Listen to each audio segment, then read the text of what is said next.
قالوا لن يدخل الجنة إلا من كان هودا أو نصارى تلك أمانيهم قل هاتوا برهانكم إن كنتم صادقين بلى من أسلم وجهه لله وهو محسن فله أجره عند ربه ولا خوف عليهم ولا هم يحزنون.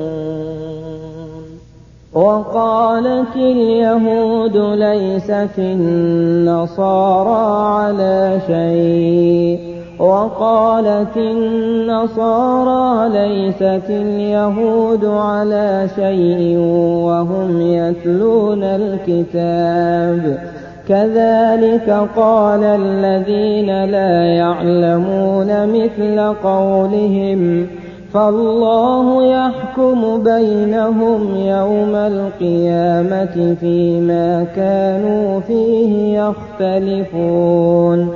ومن أظلم ممن منع مساجد الله أن يذكر فيها اسمه وسعى في خرابها أولئك ما كان لهم أن يدخلوها إلا خائفين لهم في الدنيا خزي ولهم في الآخرة عذاب عظيم.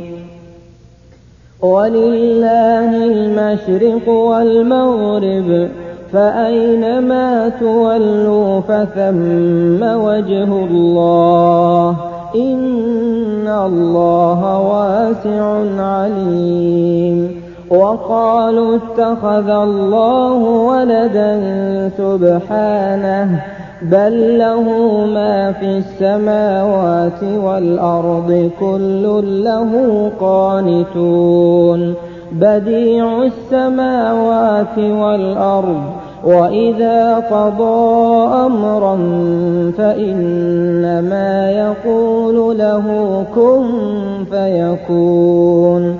وقال الذين لا يعلمون لولا يكلمنا الله أو تأتينا آية كذلك قال الذين من قبلهم مثل قولهم تشابهت قلوبهم قد بينا الآيات لقوم يوقنون.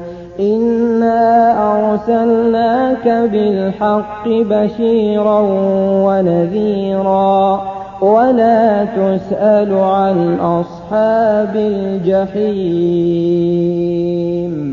ولن ترضى عنك اليهود ولا النصارى حتى تتبع ملتهم قل إن هدى الله هو الهدى ولئن اتبعت أهواءهم بعد الذي جاءك من العلم ما لك من الله من ولي ولا نصير.